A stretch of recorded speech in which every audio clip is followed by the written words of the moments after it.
Hi guys, today we are doing a really chill trail. Kind of hungover, had a Christmas party yesterday. Didn't even feel like getting dressed up to ride. Like I'm wearing my husband's hoodie and a pair of leggings and a straw hat. But today we're going to be riding the Dorado Trail. I haven't actually done it on horseback yet. I've done it on bike and walking. And we are staging off of Amberfields Drive. I'll post in the description below kind of the coordinates on how to get here, but it's a big gravel parking area. This is the staging area, as you can tell, super huge. Shouldn't have any issues. And then here's access to the trail.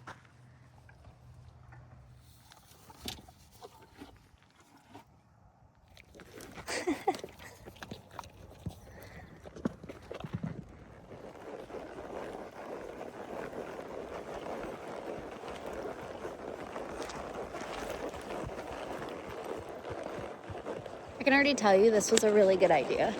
The sun feels amazing. I'm just letting her eat while we wait for my friend to show up. Railroad tracks. Very cool.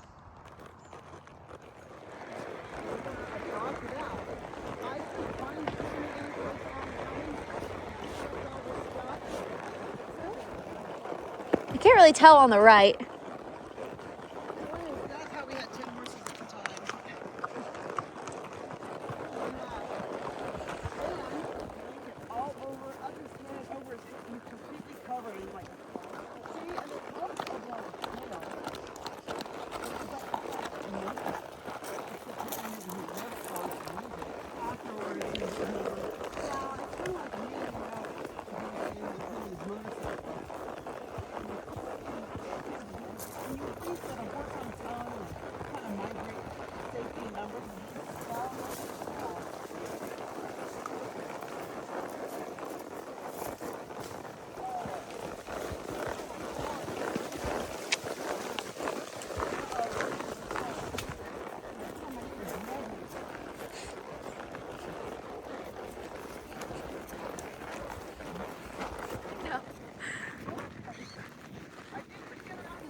And so my mom and dad and us kids went down and they split it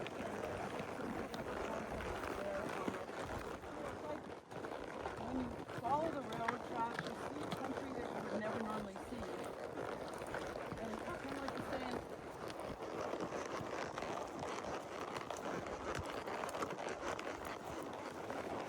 over these tracks and it goes right into the little town of Trout. And then if you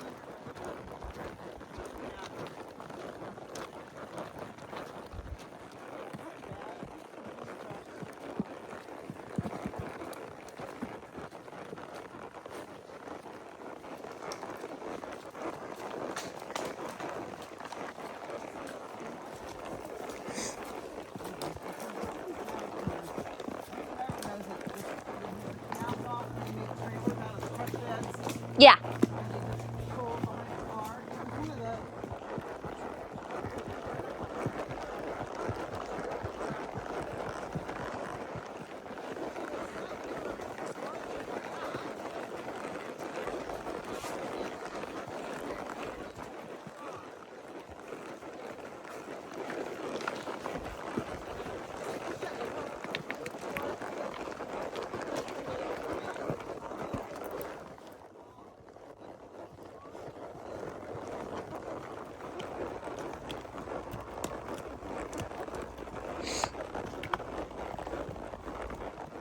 All right, I'm home now. I took a shower. I feel refreshed. I'm pretty tired. It's like, what time is it, babe? 6 o'clock? It's like 6 o'clock and we're ready for bed. So that's what happens when you start getting older. Anyhow, I ended up doing 7.5 miles and I went southwest on the trail, kind of headed towards El Dorado Hills. The footing the whole time was just like single track dirt, and then there was some gravel parts, but pretty much the whole thing was just dirt, and I didn't need to put scoot boots on my horse for this. There were some parts on the trail where we opted out of being on the single track and just rode up on the railroad due to like a swampy thing, or there was like a big hill we just didn't want to climb, so we just rode the railroad track because that was level, and then the walking trail went up. There was barbed wire in some spots because the properties might come up to the railroad, so something to be mindful of. I mean, clearly there's plenty of space for you to ride your horse, but just know that the fence line sometimes is barbed wire. Some of the properties had horses, so the horses would run up to the gate and want to say hi. Wasn't a big deal for me, but something to think about. And this is a multi-use trail, so you may come across bicyclists, people walking their dogs, whatever. We only came across one group of kids walking a dog. It wasn't a big deal in the 7.5 miles. So that was great. And then you had to cross the road a couple of times, but it's Shingle Springs, so it wasn't very busy. You know, just look both ways and be careful. And let me think.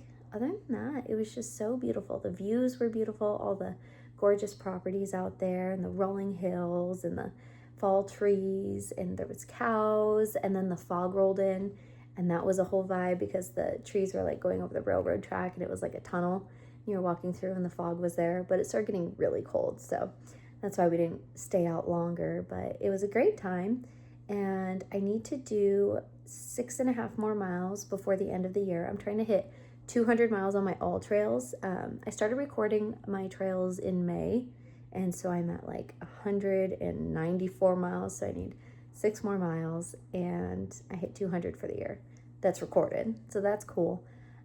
So the next time I do this trail, and I'm hoping to do it before the end of the year, is instead of going southwest, I go northeast, and I ride up towards like Lee's Feed, and there's that coffee shop that's on the railroad called Wise Gals, and I want to ride from that staging area to Wise Gals, get a cup of coffee, and then ride back. I think that would be really fun. So stay tuned for that, and I hope you enjoyed this video. Thanks.